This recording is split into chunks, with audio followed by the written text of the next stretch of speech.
This weekend, a lot of people across the country will be celebrating Diwali, also known as the Festival of Lights. And here to tell us more about this wonderful celebration and share some of those delicious dishes from her book, The Indian Family Kitchen, is chef and author Anjali Pathak. Welcome back to the show. Thank you for being here. Great to have you here. Good stuff. Okay, for people who are not as familiar, give us the background and in the story of Diwali. So as you mentioned, it's the Festival of Lights. It's also the Festival of Colour. We're looking pretty festive. Listen, this is all for you. Pretty festive. I didn't get the memo, I'm sorry. No, you totally did. You totally did. So it's all about bringing people together. It's about lightness over darkness. So people light a lot of lights and they welcome people into their home. That's beautiful. All right, so what role does food play in Diwali? So you got a lot of people coming over. It's a 5-day festival. Okay. 5 days. So 5 days. that. What are we thinking for 5 days? You got to get your menu set because you got 5 days of people just stopping by. You got to think about snacking. You got to think about easy meals. So it's all about the food, pretty much. Okay, good stuff. Love that. Okay, you have brought a lot of dishes to share with us today. We're so thankful. We're going to jump into them. Let's start with the first dish. I'm not going to even try to say it. You tell us what it is and how to say it. So this is aloo tikkis. Aloo tikkis. Aloo tikki, perfect pronunciation. Okay. So aloo tikkis are spiced potato cakes.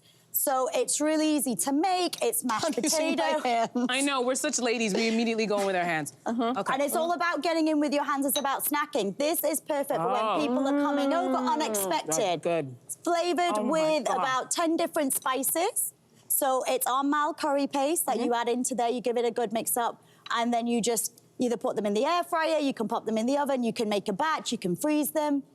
Perfect for when people are coming over unexpected, which pretty much is all the time, right? When you've got a 5-day festival. Delicious. So good. And then you're having it with a really amazing dip, which is our mango chutney with a little bit of yogurt. So that little bit of sweetness, that little bit of ginger. Oh my God, Sorry, what's the white? Is it yogurt? Yeah. It is yogurt. Oh Yeah, my it's God. really... Eat this alone, it's so good. Don't fill yourself up. We got a feast coming. I know, 5 days. 5 days of eating. Okay. Next up, we have a beautiful pumpkin curry. Tell us about this one. So we have a pumpkin and paneer curry. So, you know, pumpkin's very seasonal this time of year. Paneer, which is Indian cheese. And so we've roasted that with the same paste that we used in the potato cakes. Okay. And we've had a really lovely smoky element to it with our butter chicken. So again, a blend of a bunch of different spices.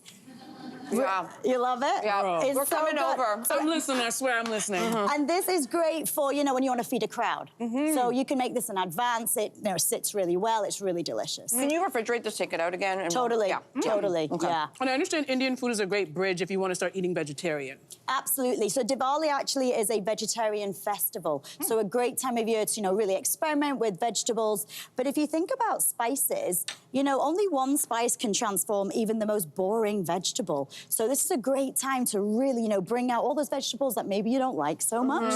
Yeah, get a spice on there. Give us, what are some of the spices you like to use? So you could use like cinnamon, you can use cloves. These are all very warming. You can use cumin. That works really well with potatoes. Yeah, you can pretty much use any of your favorite spices pretty much, and it will always taste great. It will always taste great. Let's keep this going because we are already like wowed. Let's stick next with a chickpea masala. Yeah, so this one is very special. So this is what I call like fit for royalty. So this is like a royal chickpea masala. It's actually using an ancient technique where you use tea. Oh, wow. It's got tea? Yeah, you use tea, so you make like a really strong black tea. You can use like a chai tea or something because it's already got some spices in it. And that's gonna give like a real depth of flavor, you know, really earthy. What are you, like boiling the, what do you mean, how are you using you it? would make a cup of tea, Yeah. no milk or anything, and then you would just use that instead of water when you're cooking your chickpeas. Really? And we've used our mal curry paste in that as well. So you can see the different ways, you know, to add spices and add flavor into the dish. That's a brilliant idea. Wow. That is brilliant. You know, right away, I'm the person on the panel, I'm so terrible. I don't handle spicy foods well. I really don't. She's a lightweight. I'm totally a lightweight. And some people might have the impression that all of this food is spicy. So talk to us through that. Is all Indian food spicy, or clearly it's not? Yeah, it's more flavorful. You know, like we were saying, like one spice can transform something. So think about like the one spice. It could just be a warming spice. You know, we talk about cinnamon, we talk about cloves. These are all these just warming spices, really. And a lot of people are scared when they cook with spices. It's, you know, you've got a lot of different spices. How do you blend them? Which ones do you add? How do you add them? We got you covered. We've had over 60 years to perfect our recipe. recipes. So you guys know what you're doing. We know what we're doing. We got you covered. We got everything in there. We've got the perfect blend going on. And so if you want like a real tip, you know, if you say you don't like it too hot, because it's not always about the heat, like I say, it's about the warming, then what you can do is you're feeding a crowd. You've got some people who like it really, really hot. Add some extra chilies. Just stab the chilies whole. Keep them in. They're not going to give off too much heat at all. And when you're serving your dish to like a bunch of people, you know, especially Diwali, you got like loads of different people, then you would just serve them that bite that would have the extra whole chili in it. They can dial up the heat themselves in their bites, but no one else needs to worry about it. So, you know, a really great little secret tip. Yeah, very considerate of your guests. All right, next up we have the desserts, which I understand is very important for Diwali. Talk to us about this one. Desserts is like the biggest part of Diwali, right? It's the biggest part of Diwali. So this is actually a really special recipe. My mum taught me this. Oh, okay. And so this is actually like an Indian rice pudding. This is an almond fernie. And it's made using, you like it? What's it giving cardamom. me? What's it giving me? Cardamom. Are you getting that? A little bit of sweet. So it's cardamom, it's saffron, the royal spice saffron. It's really difficult to make as a dessert traditionally. I've done a huge shortcut for it.